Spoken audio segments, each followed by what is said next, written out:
This week on Head to Head, what if we directed Episode 9? You're listening to Head to Head, a Star Wars podcast. Two fans, two generations, all things Star Wars. Begins now. Hello, everybody. I'm Eric Vancil. And I'm Darryl Sanders. And we're your hosts for this podcast. So, you know what's interesting, Darryl? I'm trying to get through more of Resistance. Okay. You know, Are you beating it with Resistance? I'm trying to do it. I have to say, just like I did last week, that I'm really enjoying the way that this show is going. The plots are getting a little bit deeper, and it's turning out to be a really, really fascinating show. I'm really surprised about how much I'm being hooked into this. That's why I had to bring it up another week, because it just... You're really getting into it, man. Well, you think it's going to be a kid show, and just like I said before, it is. I mean, it's definitely geared towards kids, but I was just really, really amazed at how much there is for, people of all ages. So I would definitely say, if you guys are still on the fence about Star Wars Resistance, check it out. It's airing on Disney XD, and I can't say enough good things about it. Again, it's it can be a little bit silly because, again, it is for kids, but I think that you guys will get a lot out of it. Cool. All right. So I think it's time to go to the Cantina. Yes, time for that drink. You do a little thing for kids, and then it's adult time. It's grown-up time. That's right. Grown-up time. Me time. So what do we got for our first Cantina segment? Well, the first thing I want to talk about is the Mandalorian update. So Nick Nolte is one of the newest members added to the cast of The Mandalorian. He's going to be playing a Ugnaught. Okay, because now, see, we knew for a little while that he was going to be part of the cast. We just didn't know what he was going to play, and a lot of people thought that he was going to be some grumpy character, like a bartender or some old grizzled thing, and Ugnaughts are actually kind of grumpy. Yeah, they're kind of crabby. They're very grumpy. Now, for those of you who don't know what Ugnaught is, if you... that's probably a good point. It's like, okay. If you watch Empire Strikes Back... They're the little creatures that are kind of helping Vader and the Empire put Han Solo into the carbonite. So they're the guys who are kind of like the engineers, I guess, if you will. They're also the ones that were tearing apart C-3PO. Yes, they were. Also in Empire Strikes Back. And then I believe they were also seen on... Aren't they on Resistance, if I'm not mistaken? I haven't seen them yet. Or maybe they were in Clone Wars. Clone Wars, that's where there was that one, actually... Who was that? There was that one Ugnaught in Clone Wars. He actually, he talked and he had... Yeah, didn't he kind of destroy, he was... I don't remember the exact episode offhand, but I do remember that he caused a little bit of trouble. They're definitely about the mischief. And I think they even popped up in Rebels at one point, too. Yeah, it was in Rebels, was that episode with Chopper, when they were in that one particular... Yeah. That one particular little star base or something, or it was a ship. And they kind of help destroy everything on there. So, yeah. So that's what the Ugnaughts are. If you're not familiar with the Ugnaughts, definitely you can catch them in Empire Strikes Back. That'll probably be the easiest way to kind of find them. And they're the ones in that scene where they're getting ready to put Han into the carbonite. But also, dealing with the Mandalorian, you should be happy because they're introducing two of your favorite bounty hunters. Really? Yes, Bosk and IG-88. Oh, yes, Bosk and two of my absolute favorites. It's funny because... Yep, they're Bosk, coming. Where did he pop up? Bosk popped up in... He was in... Clone Wars, if I'm not mistaken. Yeah, or maybe it was Rebel. No, I don't think it was Rebels. I think it was Clone Wars. Yeah, it might have been.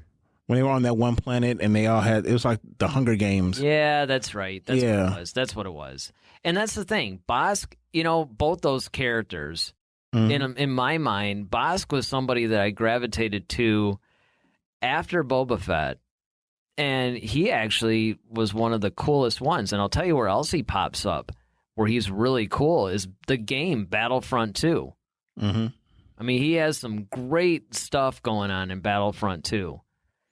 And it just shows how fearsome of a warrior he is, too. Now, for those as well who may not know who Bosk or IG-88 are, I know it sounds like an old Nextel, but yeah, right. Bosk and IG-88 can be also seen in Empire Strikes Back when Vader is walking around his flagship, Destroyer, his flagship Star Destroyer.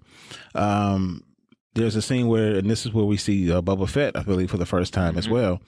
And no disintegrations. Yes, that whole that whole scene where Vader basically is kind of assembled all the bounty hunters in the galaxy that are really, really, top notch. He basically kind of called them under the Star Destroyer, and he wants them to go find the Millennium Falcon. And the dinosaur looking one, that's Bosk. Right. Yeah, the lizard.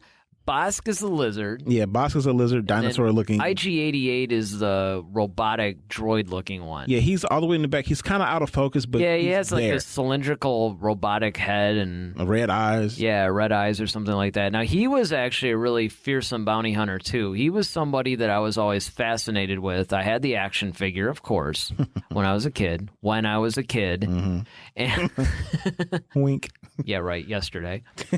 And he got it for Christmas. in the Legends novels, what's now Legends, they were the expanded universe. Basically, there was a story in the Tales of Mos Eisley that dealt with IG-88 and how he was part of the IG. Like, that was like it stood for, I can't remember now, but it was basically like they were a line of exterminator type droids. Mm-hmm. Assassins, basically. They were like assassin droids. And he had broken off from the rest of the group. Like a little Borg. Sort of like he was sentient. Yeah, like he realized, like, yeah, and he just sort of like, I guess, he basically broke off from his programming and everything, and then he went rogue and turned into a bounty hunter.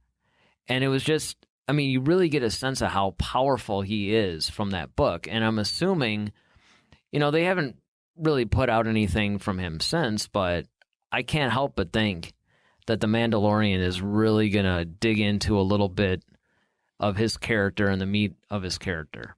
Yeah, that's going to be really good, and I'm really looking forward to The Mandalorian. I mean, so far, I'm really curious about because, I talked about it years ago about even when they released the Boba Fett game, it was the bounty hunters really aren't as prevalent in the movies as you would like to see them, but in books you hear so much about them. Exactly, and they totally whet your appetite. Yeah, when these you guys see are them, no joke, man. Yeah, and it's just like you really want to know more about these guys, and I'm just so happy that they picked two of my favorite ones. Yeah.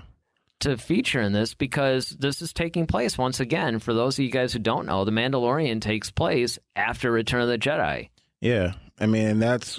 Unfortunately, I don't think Cad Bane would be in it, but I would just because he that would be because we saw him more so in but hey, prequels. Don't forget that's true, but don't forget this is only season 1. Yeah, Cad Bane could pop up in season 2 or 3. Well, I'm just saying like his age, because Cad Bane was more of a prequel, kind of a character, so I don't know if he would have survived. I mean, I don't know what his race. Lives to or what his abilities are, but I mean, I would love to see Cad Bane pop up in The Mandalorian. Oh, that would just be that would be the icing on the cake right there. But hey, definitely stay tuned for The Mandalorian. Well, what about you guys? Who's your favorite bounty hunter? Yeah, if you have Oscar IG-88, is it Boba Fett? Is it Jango Fett? Is it Cad Bane? Is it any of these other guys that have popped up? Was it Ayla Secura? Oh, no, it was a Jedi. No, that's a Jedi. You're thinking of Aurra Singh. Aurra Singh, yes, that's her. Aurra Singh, yeah. Aurra Singh, and then you also even, in some regards, Asajj Ventress is a bounty hunter in some regards. Yeah. She's more of an assassin, but, she did do go some on bounty missions and stuff like that. But you got all kinds of, there's bounty hunters galore in the Star Wars universe. I mean, don't forget you also have the games and stuff like that, too. So let us know in the comments section who your favorite bounty hunter is. All right, what do we got next? So next, we have the Darth Vader number 25 comic. Oh, man. This was so good. Yeah, you would really have to talk about this one. Now, for those of you guys who don't know, well, first of all, if you've been listening to this podcast more than like 2 or 3 weeks in a row, you'll know that I have been going on about this current run of the Darth Vader comic series for quite some time. And this is the conclusion, right, of not just the series, because this is the last in the series. They went 25 issues. This is issue 25. Right. It also concludes the story arc that they've been doing for about the last 3 or 4 issues that have to do with Vader building his castle on Mustafar. it basically shows you, because remember, we saw this in Rogue One, and it shows you the origins of how that castle was built and what he went through. Now, for those who may not know, once again, that castle that Eric is referring to on Mustafar is, if you saw Rogue One, it's the scene where Krennic meets Vader. That's the first time we see Vader there. And there's also, for those, the first time we see Mustafar is in Revenge of the Sith, where they had that epic battle with Obi-Wan Kenobi and Anakin Skywalker, and he falls into the lava. That's that planet. And then Vader builds a castle on that planet. Right. And, you know, I am going to give a big spoiler. So if you're listening to this on our podcast or you're watching this, you might want to fast forward, well, who knows how long. Maybe to the next segment. I don't know. But the one thing that it was a theory that I have had, we both, I think, adopted, and we pretty much were talking about off and on throughout the years, was finally confirmed in this issue, at least inferred very heavily, is that Palpatine actually created Anakin Skywalker. He's the one that impregnated Shmi through basically the dark side, because, and he alluded to this in episode 3 as well, about how the Force can create life, and that he manipulated the whole thing. So that was just like a great revelation for me, because it basically confirmed the theory that I had all along. It was a theory that I actually enjoyed, and it's nice to have a theory that you like actually come to fruition, because a lot of times, especially in Star Wars, you know, there's a lot of things that have been floating around, and now some things, admittedly, George Lucas was like, okay, cool, you guys all like this? Fine, we'll make it canon. Other things, even when they made sense, they didn't necessarily become canon. So this is a really, really nice surprise. Yeah, I mean, I got a chance to read the comic as well, and it was very interesting to see how he was going on this whole vision. And like I said, I don't want to spoil it for those who haven't read it yet, but you definitely get some scenes from the movies as Vader is going along this quest to find out more information. And he goes through some pretty grisly battles, man. I mean, Vader is definitely tested in this. Absolutely. But, you know, it's well, you know what? And that could be said through the whole series. I mean, Vader has done some spectacular things. He's gone through a lot. He's gone through a lot physically as far as battles and different challenges, but also emotionally. Yeah. You know, I can't say enough about that. Yeah, I cannot say enough good things about this series. So definitely check that out when you have a chance. It's a great read. It's very interesting. It's only 25 issues, so if you haven't even started, hey, it's a great stocking stuffer. And hey, don't forget, there's a lot of great comics out there. The Star Wars comics are actually that sort of surprise sleeper hit. You know, there's a lot of different series. I mean, granted, there's some series that were either okay. I mean, I don't think anything was truly bad, but there were some that were just okay. But the Darth Vader series, this latest run, even the ones back in 2015, those were really good. But this one, the 2017, the 25 issues that you just mentioned, stellar writing, great artwork. Yeah, amazing artwork. Amazing. You can't go wrong. Absolutely. Definitely pick that up. All right, what do we got next? So next, we have our good friend, Mr. Warwick Davis, is coming back. Oh, yes. You know what? I really, when they had the last Star Wars celebration 2 years ago, he, to me, was the surprise of the whole thing. Yeah, I mean, he was such a great host. And that's why I call him friend, because you almost felt like you were friends with him. Because, absolutely. Yeah, he just did an excellent and phenomenal job hosting, you know, Star Wars Celebration. And for those who don't know it, he plays Wicket, the Ewok from the original trilogy, Return of the Jedi. And not only that, he ended up appearing in. He was in the Phantom Menace in the audience. Well, yeah. He was actually in all the movies playing different characters. Then in Solo, he played, I keep forgetting the character's name. See, this is why I should look this stuff up before we do the podcast. But he actually had a real role. And then in Rebels, he ended up doing the voice of one of Thrawn's main guys. That little, what was that character's name? So once again. But you know what, though? In thinking about, that character, or the actor, actually, Warwick, I'm wondering with the Mandalorian, because kind of going back to the Mandalorian thing, Nick Nolte is not actually playing the actual Ugnaught himself. He's actually just doing the voice of the Ugnaught. But they're actually getting a person of small stature to... And it could be him. And I wonder if it's him, because he still loves playing and being a part of the Star Wars universe. I would almost venture to say, though, that because he's kind of like Anthony Daniels in that sense. Yeah. Where he's been in almost every Star Wars movie since at least Return of the Jedi when he first appeared. And remember, he was only an 11-year-old kid when he played Wicket. Yeah.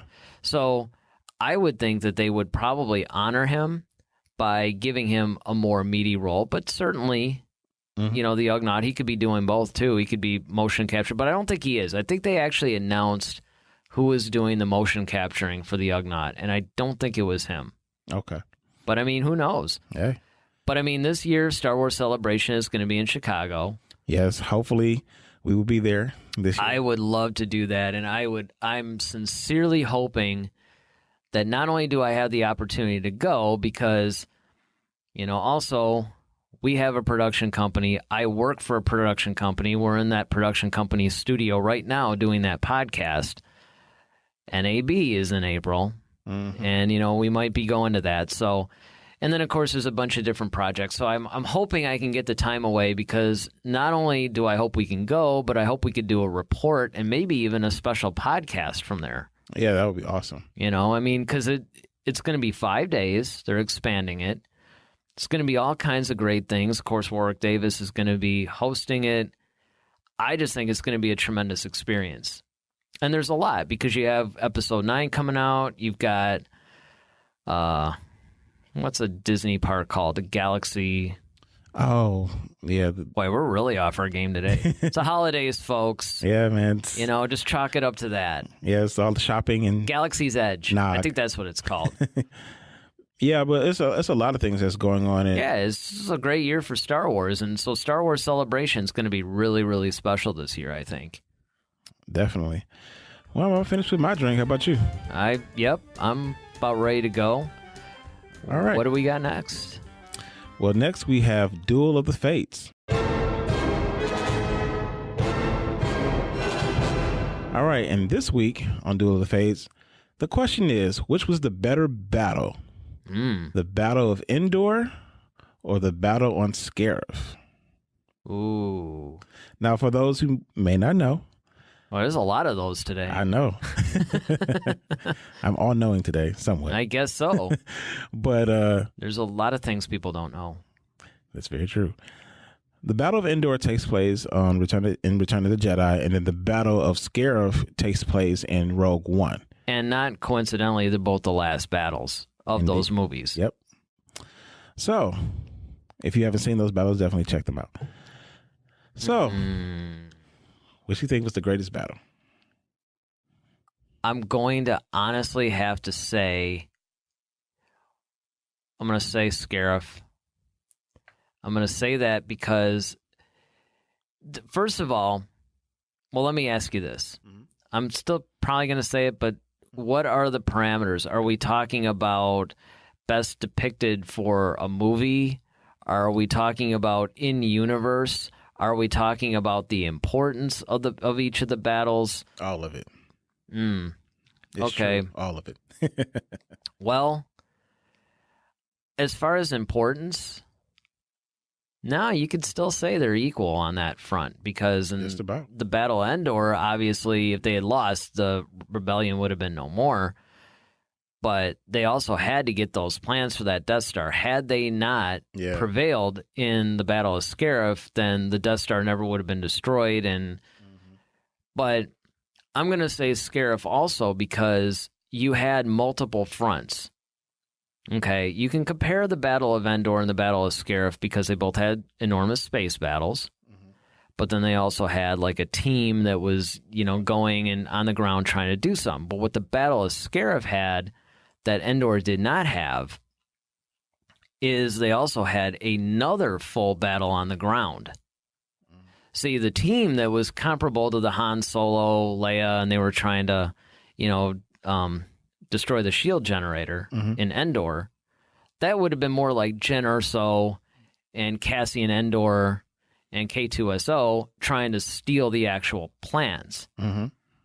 But then you also had that whole, like, army basic battle that was happening on the ground. And then you had this really cool aerial battle. And I think what made the aerial battle a little bit more special was that it actually is the only time. Well, no, I think The Force Awakens did too, but it was one of the few times, I'll put it this way, one of the few times that it wasn't a space battle per se. It was an in-atmosphere battle over the planet. And I think that just made things a little bit more visually interesting. I would definitely have to agree with you and say Scarif would be my favorite of the two as well. I think it really brought the whole war aspect to it. Yeah, that's versus, a good point. When you hear Star Wars, I mean, it's just not just spaceships, but it was actually like the ground fighting, and it was more realistic. It had that kind of apocalypse now, similar Battle of Normandy type thing, where it's just kind of like.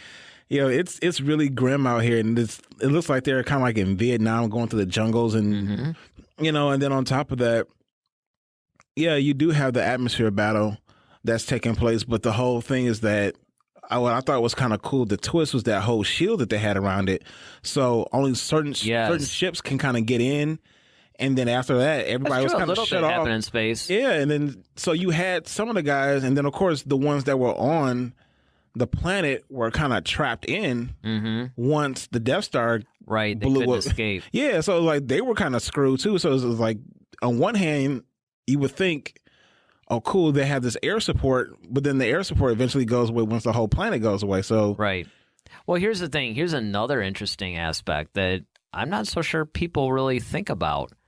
It's one of the few times. Well, I guess you could say this about the battle and then of A New Hope, but it's one of the few times that the battle's not really intercut with any like lightsaber duel or anything like that, because usually in the Star Wars films that's what it is. You have there's a main battle and then there's another subplot. Yeah, there's like the Sith Jedi thing. Yeah, exactly. So they have to deal with both of those, and this is one of the few times that it's not intercut. Now, granted, it is intercut with Jyn Erso and Cassian Andor and K2SO trying to steal the plans, but that's still technically part of the battle. Yeah, but the other thing, too, I love is that you actually got a chance to connect with the actual soldiers. Like, Imwe, and you had, all those guys who were just bays who were on the, on the front lines, literally just fighting.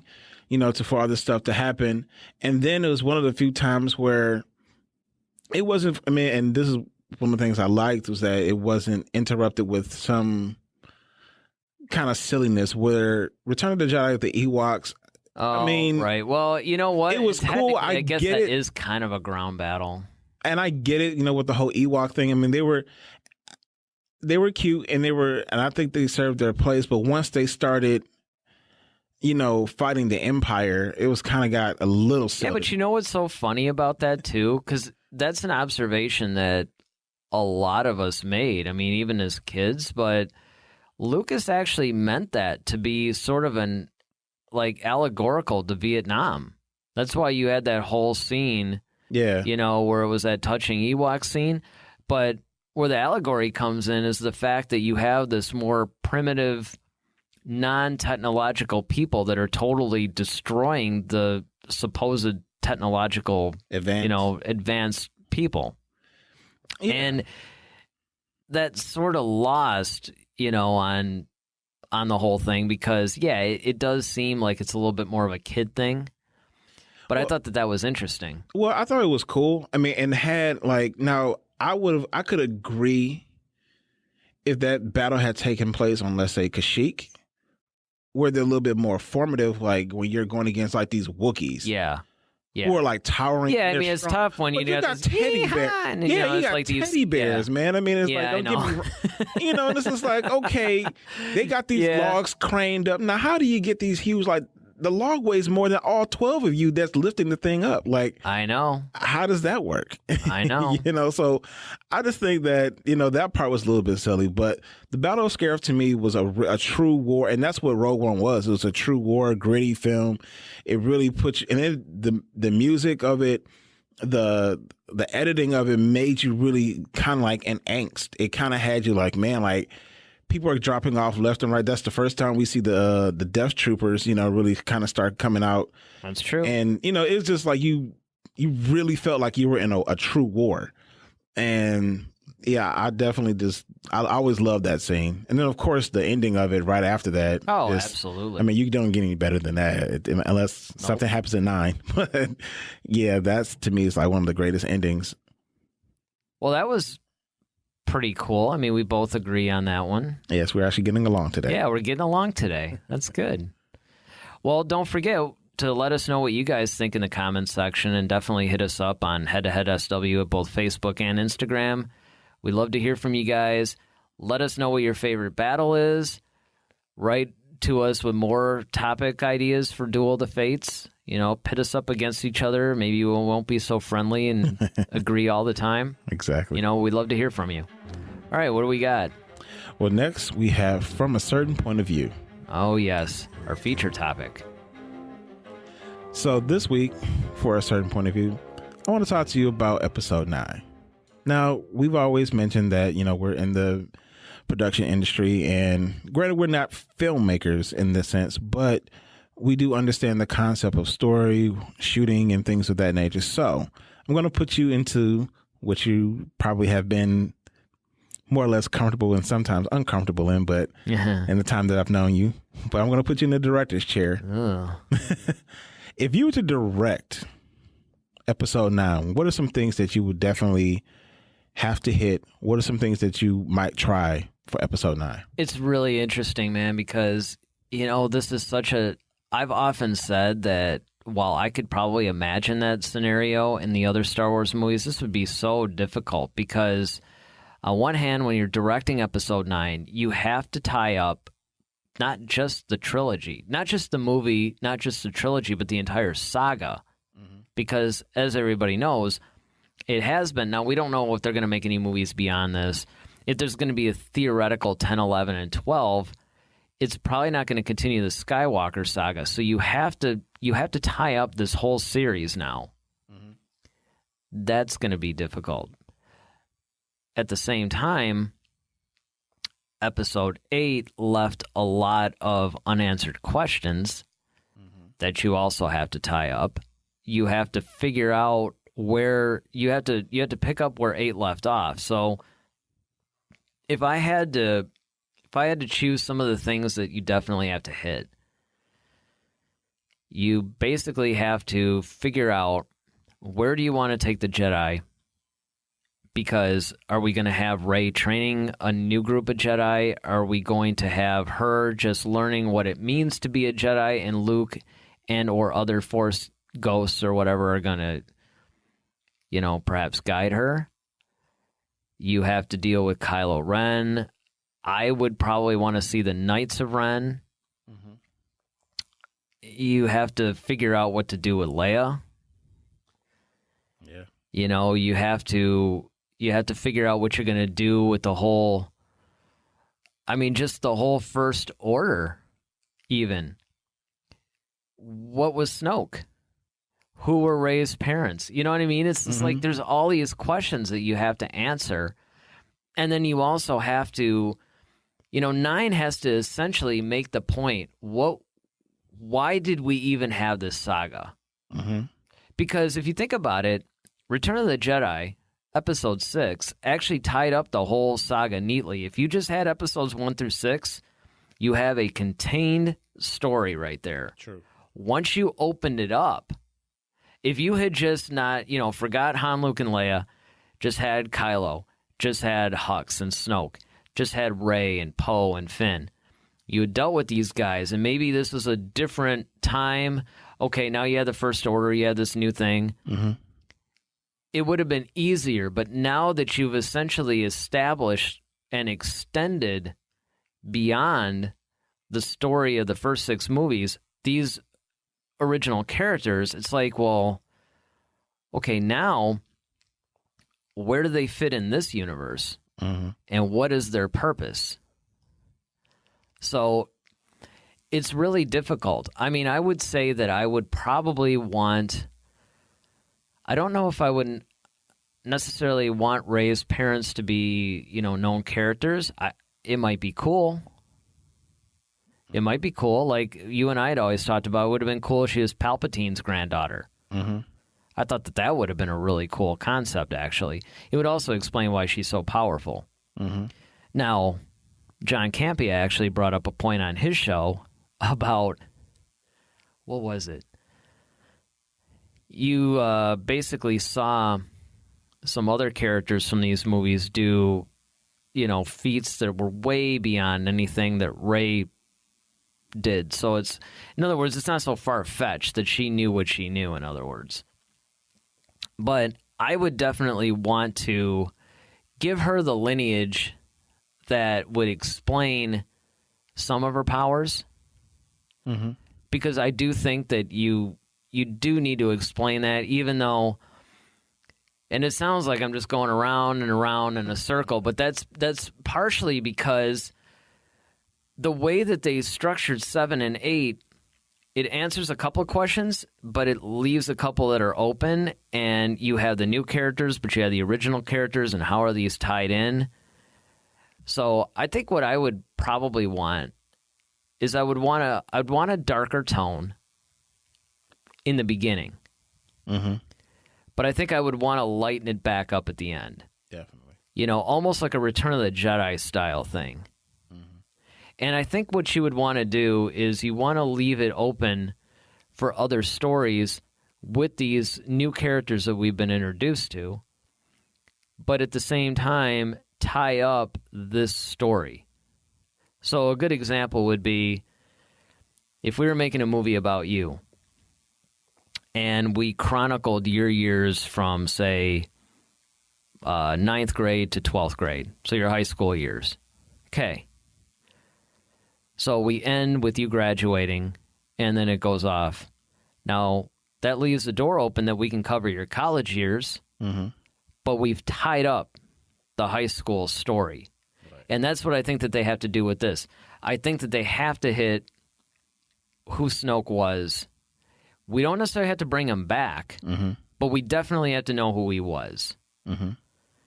But as far as the specifics, I don't know, because things are so open, and I'm willing to basically just drink up whatever JJ has to offer, because let's not forget, he was the one that started this story. Yeah, he carried all the characters. Yeah, he's the one that basically put us on this journey. It makes total sense that he's the one to wrap us up. I don't know, what do you think? Well, for me, I think I would probably make Rey related to Palpatine. I think that would be an interesting twist, and I think that's something that would jar her. I think that she hasn't really truly been jarred yet. I mean, I think, yeah, she's wondering who her parents were, but then it's like, be careful what you ask for, because you may not know. That would actually be a really good idea, right? Because now you're faced with, okay, now your father is even worse than Vader. Now what do you do? And then you have this power that you want to do good, but now you have like, okay, and then let's say Kylo finds that out. Kylo finds out that, oh, you're the daughter of Palpatine, or the granddaughter of Palpatine. Okay, well, I'm, Yeah, but you know what, though? And this is the other thing that I find so, I guess, difficult about 9 is the fact that 7 establishes all this idea of lineages and, how in essence you are basically where you come from, right? Because we have Kylo who's trying to be Darth Vader. And that's basically consumed him. Rey doesn't know what to be because she doesn't know where she's from. Han Solo is basically plagued by who he once was. He tried to be this really cool guy, but now he's going back to the whole smuggler thing because that's what he knew and that's what made him comfortable. He ran away. Leia runs away. You know, all she knows is how to be basically a politician. Mm-hmm. So she ran to what's comfortable. You have all this idea of your lineage is essentially, it's almost like who you were or where you come from. Where you come from is going to dictate to a degree who you are and where you're going. Mm-hmm. Okay, now Episode 8 comes along. And now you're introduced to themes of who you are doesn't matter, right? Let the past die. Right. Kylo's kind of like, you know what? Forget this. I don't even care anymore. I want to be who I am and who I want to be, and I don't want to be beholden to any expectations based on where I came from. Mm-hmm. And that would be true either the light side or the dark, right? He doesn't want to be defined by Darth Vader, but he doesn't want to be defined by Luke Skywalker either. Or Han and Leia. Okay, Rey finds out, at least as far as we know now, that her parents were nobody. But yet she's poised to become this next great Jedi. Mm-hmm. So just because her parents were nobody doesn't mean that she has to be a nobody like she was on Jakku. So you have this huge shift in tone. So now with Episode 9, it's kind of like, well, what are you going to do with that? Well, that's why I say I think that's why I think my thing is having her be related to Palpatine would jar her to the point was like, okay, it's kind of like if your parents were, you know, if you're the, you know, everybody looks at like, okay, we've made the comment before, like if you're Michael Jordan's kid or if you're, you know, Wayne Gretzky's kid or something like that, you know, people are expecting you to be great at whatever it is that you do. You just can't be a regular kid because you come from this lineage of greatness. But what happens if you're the kid of Jeffrey Dahmer? What happens when you're the kid of, you know, John Wilkes Booth or something like that, some infamous person that changed history, you know? So it's like in a negative way though. Well, but if you change her, if you make her the person that's like, okay, I'm going to not be the next Palpatine. I refuse to be the next Palpatine. I want to be the next Luke Skywalker. Because she was always looking for the light. She's always looking for whether it was in, Kylo said it was first in Han, and then you saw him as a father figure, then you try to put Luke as a father figure.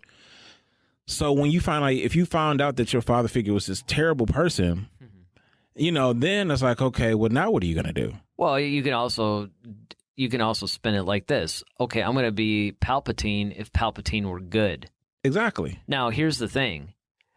Where they should do is handle it as brilliantly as Creed 2 has handled it. Mm-hmm. Because you have, on one hand, you have Adonis Creed, who is the son of Apollo, and he has to try to live up to that. But then on the flip side, you have Victor Drago, who's the son of Ivan Drago, and you see what I would do if I were directing 9 is I would want to show, well, what are the consequences of the decisions and the circumstances that were made by the parents? In a way, we see a little bit of that with Kylo. Mm-hmm. The question with Kylo is, who do you listen to? Because the thing that makes Kylo so interesting, and this is something I've never really brought up, and I've brought up a lot of reasons why Kylo's an interesting character. Mm-hmm. But yet another reason why he's interesting is because he's one of the only characters in Star Wars who's had in his lineage the ultimate and the dark side and the ultimate and the light side. Yeah, and of course, and he's had a taste of both. Yeah, had to taste of both. You know, he's actually been, you know, okay, he knows what the light side is about in the Jedi ways, but then he's also been studying the whole Sith stuff too. Equally exposed. And it's really fascinating how because he has that pull. You got to live, you want to be a Sith Lord? You want to be in the dark side? You got to live up to Darth Vader. You want to be on the light side? You got to live up to Luke Skywalker. And I think that's the reason why he's like, you know what? Forget the past. I'm going to live up and I'm going to be me. Yeah, exactly. And that's why I think that if, you know, that would be an interesting conundrum for Kylo if he was to find out that Rey's lineage is Palpatine, because then it's like, okay, well, my granddad basically taught your granddad everything he knew. And it's like, Kylo's already kind of feeling insecure dealing with Rey because of the fact that she's so strong and he's not. Yeah. That's an interesting, but then on one hand, I think that, and I think that's more incentive for Kylo to kind of train her or want to train her, because then he can say, well, I taught you how to be this way. Mm-hmm. And I think, Rey resisting that, she may be tempted at one point, but then she may resist. And I think she'll be tempted by it because she will probably, okay, look, well, why didn't anyone, tell me this, or what am I supposed to do with it? She's going to be looking for answers for Luke. Luke's not around. And then Luke eventually will probably step in at some point and give her the Yoda wisdom to show her who she should be. Yeah. And then I think as far as the other characters, I think Finn and Poe, I think I would make Poe pretty much like, okay, he's got to be the new Leia, in my opinion. He's going to be the Maverick guy, the Han Solo guy. But I think he's going to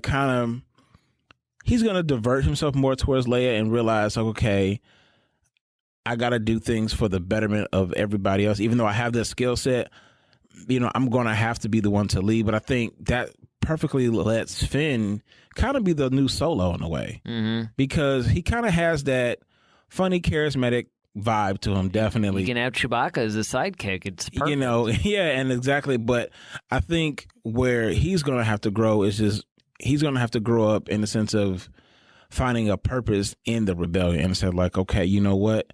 I'm going to take this on. What should happen? Okay, new thing too then. If I'm directing 9, I'm going to have Lando taking Finn under his wing. Yeah. Because there's a very, very similar thing going on there. Yeah, definitely. And we talked about that before on other podcasts. And so I will have that, and that's a good point too. I would definitely have that in there. I will also show, as far as tying up everything from that particular saga, we definitely will find out that Snoke talked to Palpatine. He was that voice. And I think that as far as tying everything else up, he was basically trying to finish what Palpatine started. Because I think Palpatine, because he created the Force within Vader, he created Vader, essentially, in the sense of... So far as we know from Vader issue number 25. Exactly. Like, he basically literally created Vader. And then, but of course, he failed in the fact that Vader never stayed dark. So I think now with Kylo, I think Kylo just ultimately just going to get frustrated with everything, and he just wants to rule, and he just wants to basically do what he wants to do. Mm-hmm. And the only way he's only going to do that is if he has people that's going to support him. The Knights of Ren, they're going to become the new, basically, Inquisitors, if you will. And he's basically going to send them out to hunt the new rebellion. I think that's what I would have them hunt, the new rebellion along with the First Order. And then, Hux is just going to kind of be in that state of, okay, I want to take out Kylo, but I just have to buy my time. And I think eventually I think it's going to be kind of cool too, because that's another thing we haven't really had in Star Wars, because the Hux and Kylo relationship is almost a weird version of the Tarkin Vader relationship. Yeah. But whereas Vader and Tarkin grew to be somewhat friends and definitely respectful of each other, it's like Kylo and Hux can't stand each other, and both would like to take the other one out. But it would be also cool if Hux has a change of heart. Yeah, it would be interesting. Because they now could actually be hilarious too. Because especially if Kylo becomes the new supreme leader, which essentially he is. Yeah. And Hux has to answer to him, but then he kind of starts to see, well, you know what? Now that Kylo has the ultimate power to do what he wants to do, and I see his plan, it's not bad. But he's going to, of course, be his comedic self almost with Kylo, just because. Yeah, and that's right. I think there could be so much comedy from those two guys. I would like to see that. I think the comedy would be appropriate. Anywhere else, again, I don't want to see Marvel humor like what we saw in 8. Right. That whole thing with Poe and Hux. Oh, yeah. Pasty, Yeah, is anybody there? Yeah, I'll hold, Can he hear me? Yeah, I mean, it was funny. Don't get me wrong. It was funny, but it wasn't Star Wars to me. Well, at least I'm glad it happened at the big outset of the movie. Right. At least it happened. And not like doing some major thing. And it's like, okay, really? See, like one of the funniest scenes in The Last Jedi to me is that whole like Luke, with that plant thing. Oh, you feel it? It's the Force. Yeah. And she's like, I feel it. He's looking at her like, stupid. Yeah, like.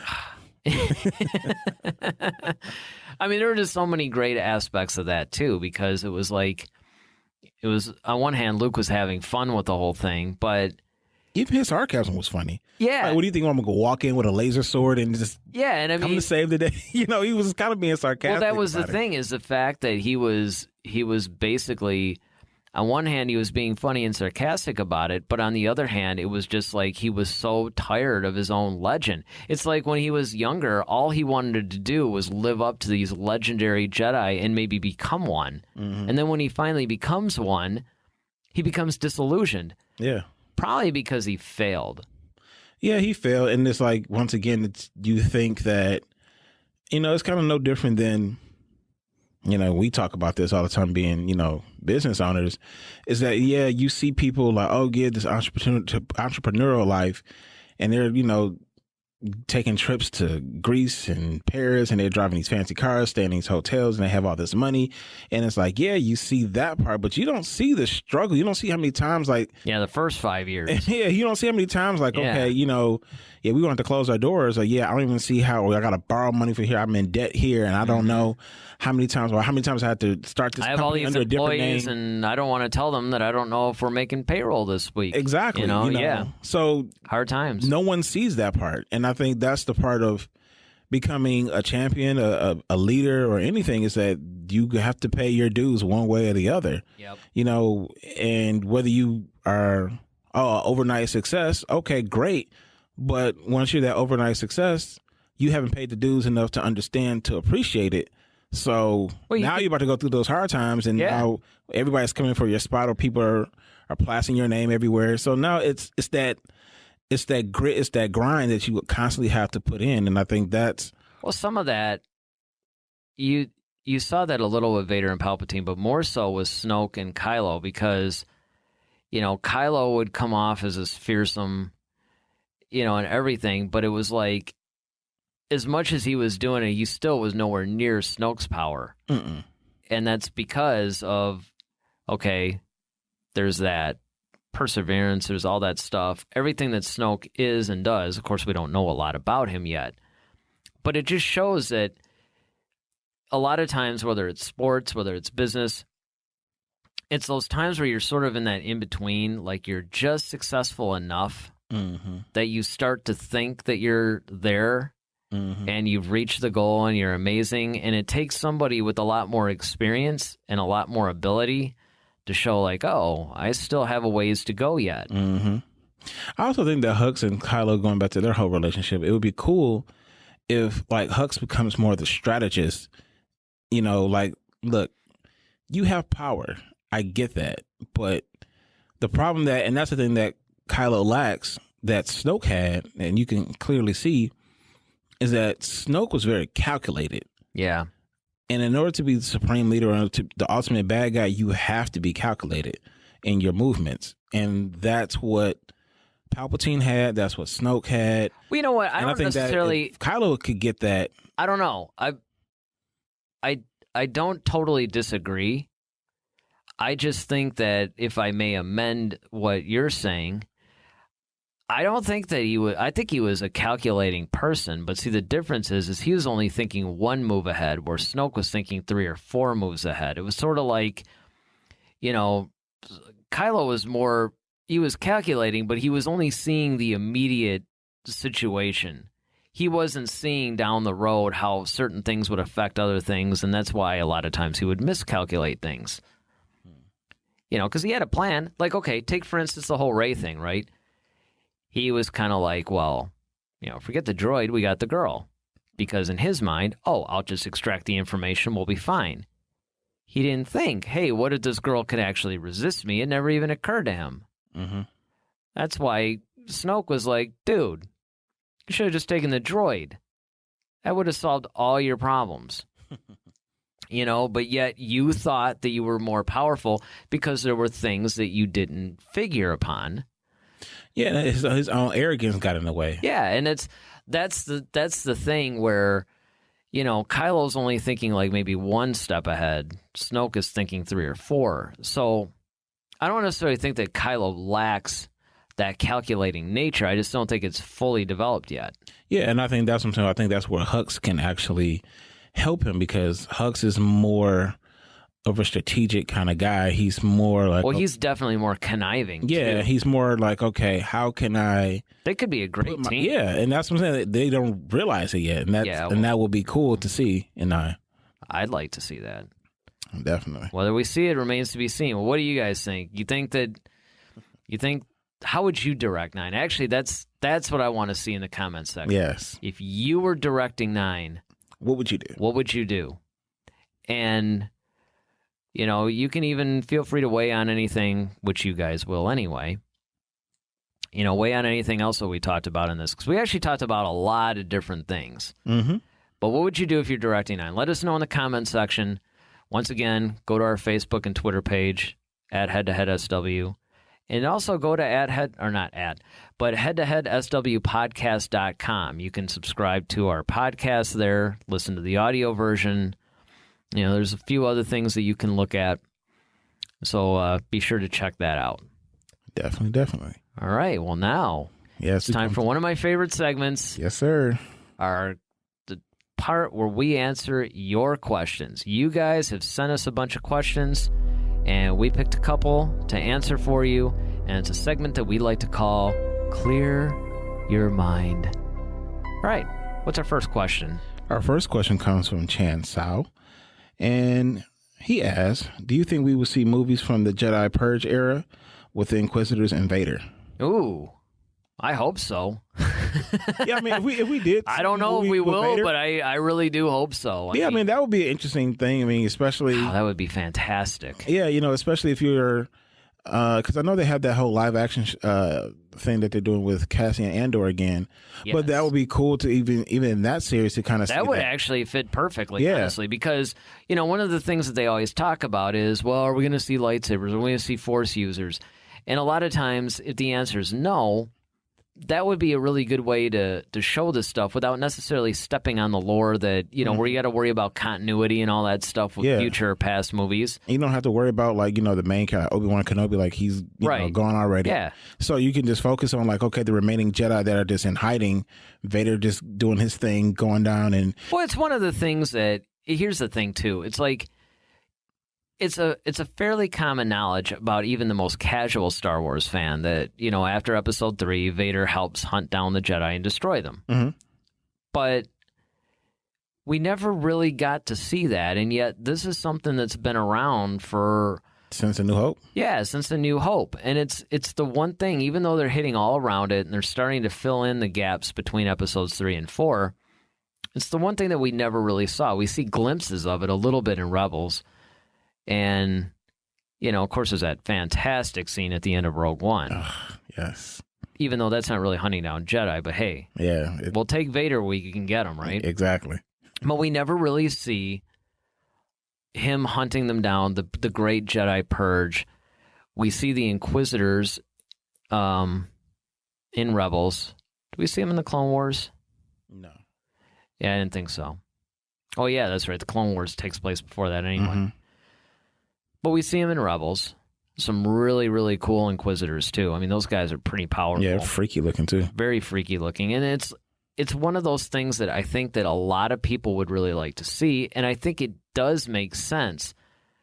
The thing is, though, I don't know if they would want to dedicate a movie to it. And the reason for that is because a movie still takes a long time to make. You have to market it. You have to release it. And I don't know if it's strong enough subject matter where they would want to, I don't want to use the word waste of film, but definitely utilize a film where they could actually focus on another character, that would make more sense. Now, a Netflix series, 10-episode arc, or like you said, part of the Cassian Andor series.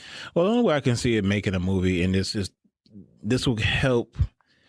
I mean, this depends on how 9 does, but this will keep the Star Wars fans happy, more or less, hopefully, is that it's Vader. Vader will always sell because it's Vader. And as long as James Earl Jones is doing the voice, and as long as you give them the type of stuff that they saw at the end of Rogue One, and especially if it's talking about the Jedi purge, you got lightsaber duels and stuff. That's what stuff that people really want to see. Yeah, but here's the thing, and this is what you got to look at too. It's like there's 2 points that I can make to that. One, it goes back to something we talked about before, where it's now the Star Wars fans, it's almost like the unity is slightly being lost. Not so much because everybody hated The Last Jedi and that split the fandom. I mean, it did do some damage, but that's not really where I see the problem. I see the problem in the fact that you almost have a question of which Star Wars fans do you make happy, because you have Star Wars fans now that Star Wars has been out for a long time,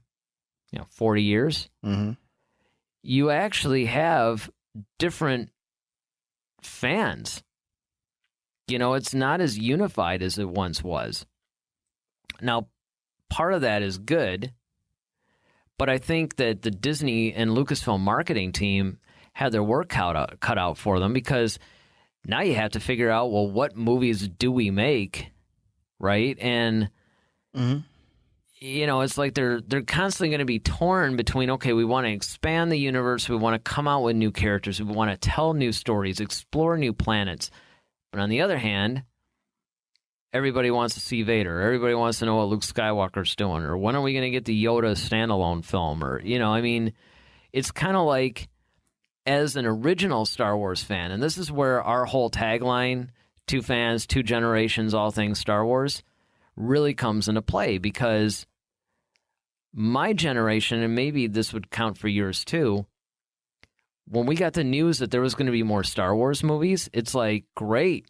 Now we can find out what happened to Han, Luke, and Leia here, or find out, where did Yoda come from, or we can learn more about the characters that we've fallen deeply in love with. Mm-hmm. Whereas the younger fans are kind of like, okay, well, this is great, but now we want to see more. We want to see newer stuff. We want to see different characters, and well, I think you could do both, honestly. Yeah, and I was going to say, I think you can do both. I think that's the beautiful part about the standalone option, and even with the streaming service. I mean, like I said, it may not be a movie, fine. I mean, like I said, you still can get James Earl Jones to do the voice of Vader, and still have an awesome Netflix series about it. Or a Netflix movie. Yeah, or a Netflix movie about it. Yeah, well, actually, definitely. It'd be more like a Disney streaming service movie, but yeah. But I mean, you can still, work that out. I mean, if you want to, because you can spend, because it's all about the budget. It's like, okay, the budget, what can we get for this? And it's like, how much is it going to cost us versus how much we're going to make? I mean, that's it. It's a business. It's a business. Everybody forgets that, is that there's the creative aspect of Star Wars, but there's also very much the business side. The creative was more the thing when George Lucas himself was in charge of it, because let's face it, he is an independent filmmaker. He's a multi-billionaire, and he can make any movie he wanted as a hobby. Right. Well, okay, the good news, everybody, is that now that Disney has made all these, has bought the rights to Star Wars, and they say, hey, we're going to make movies forever. Yay, everybody's celebrating. The downside that everybody's going to have to face is that, well, now marketing and business and box office and all these things are going to matter. They didn't matter to Lucas. All right. Lucas didn't care about any of that stuff. He made the movies that he wanted to make, and if everybody else liked them, great. If nobody else liked them, he honestly didn't care that much.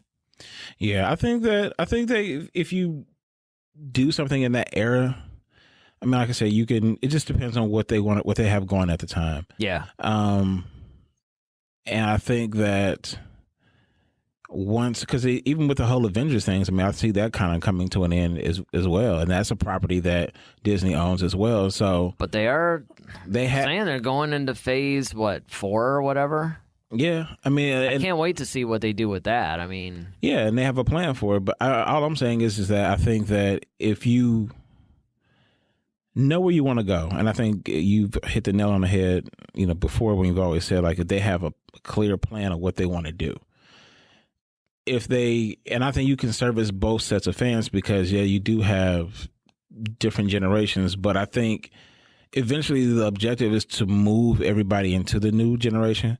But I think there's some things that people just, okay, before we go there, let's just see all that we can see from the stuff that we loved, we grew up on, questions that or stuff we've always wanted to see, or questions we've always had.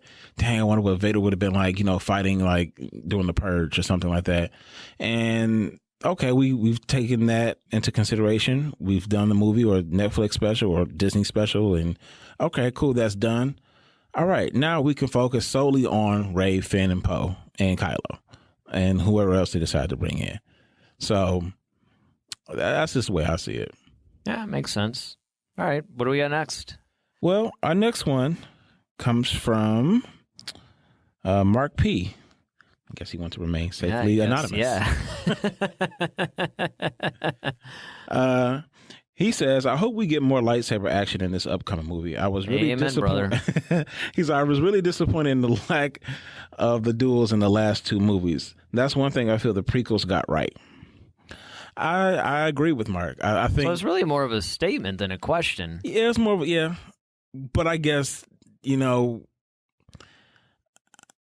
like we've said before, in the original trilogy, there weren't a whole lot of long drawn out duels. I think the longest one, of course, was the Anakin Obi-Wan in the prequels.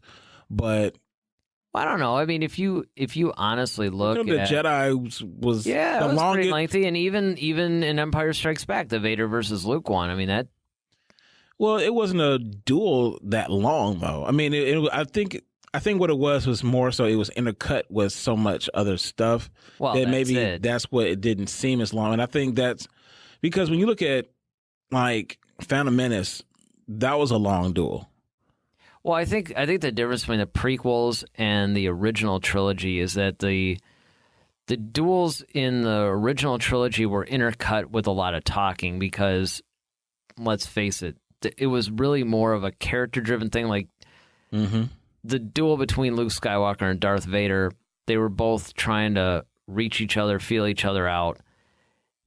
They weren't really trying to kill each other. It was and then same thing even with Return of the Jedi. It's like Luke was trying to turn his father, and Darth Vader was trying to turn Luke to the dark side.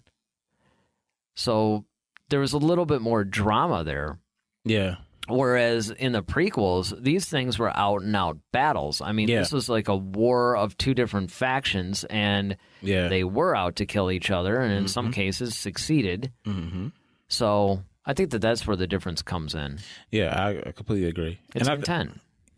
It's the intent. Yeah, I think so. And I think that's where, in this new series of movies where you have, 7,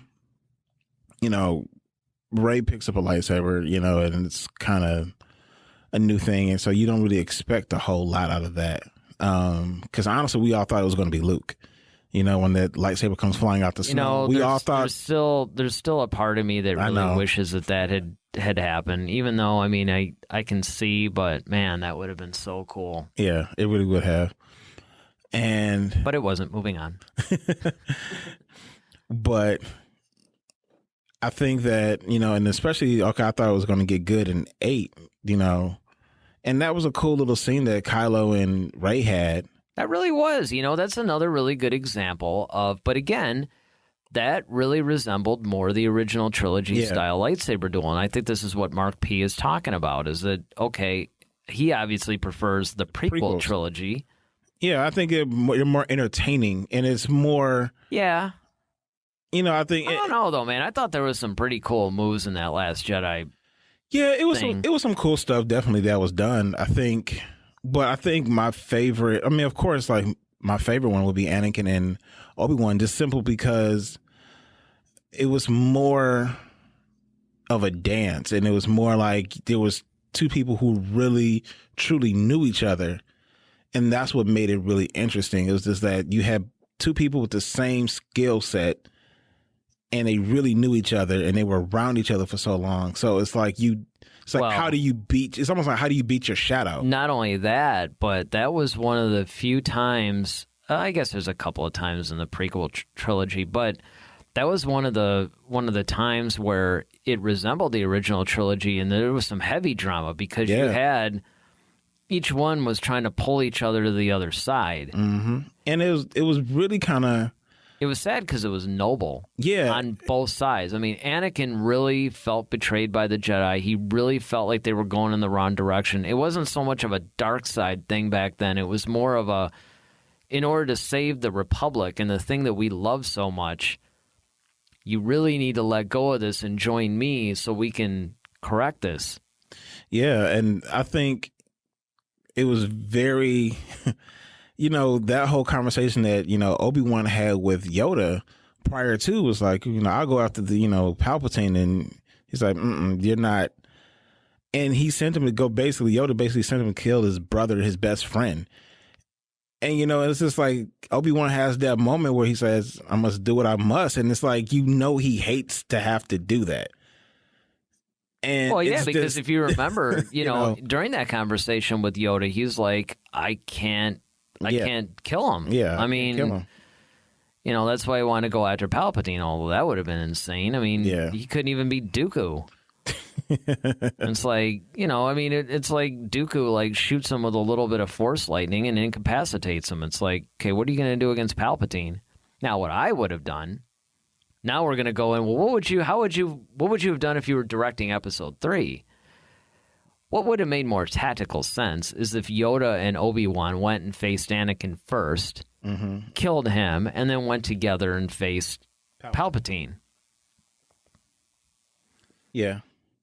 But I think, I hope that JJ, with him being a huge Star Wars fan, and this being the last, I think he wants to go in the blaze of glory. So I think I think we're going to see some. First of all, I think we are going to see the Knights of Ren, and I think that there is going to be some pretty epic.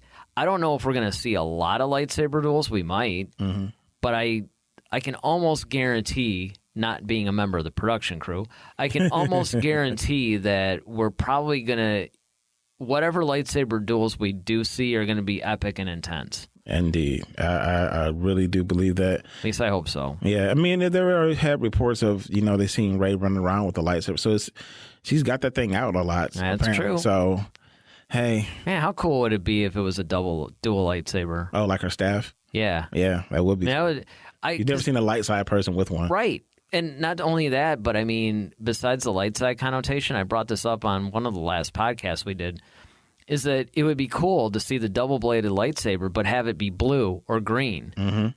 Even though it's been depicted, I think, in some of the games or maybe a couple of the animated series.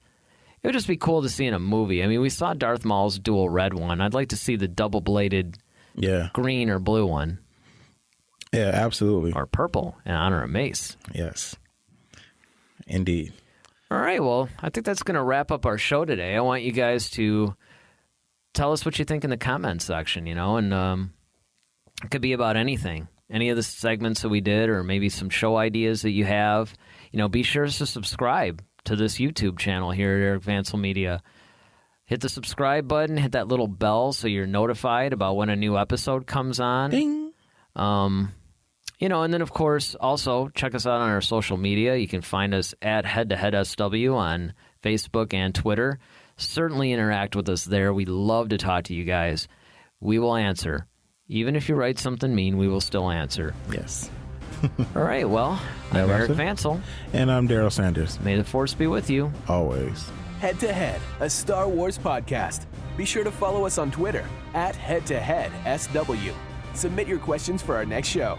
Visit our official website at headtoheadswpodcast.com. Until next time, may the Force be with you, always.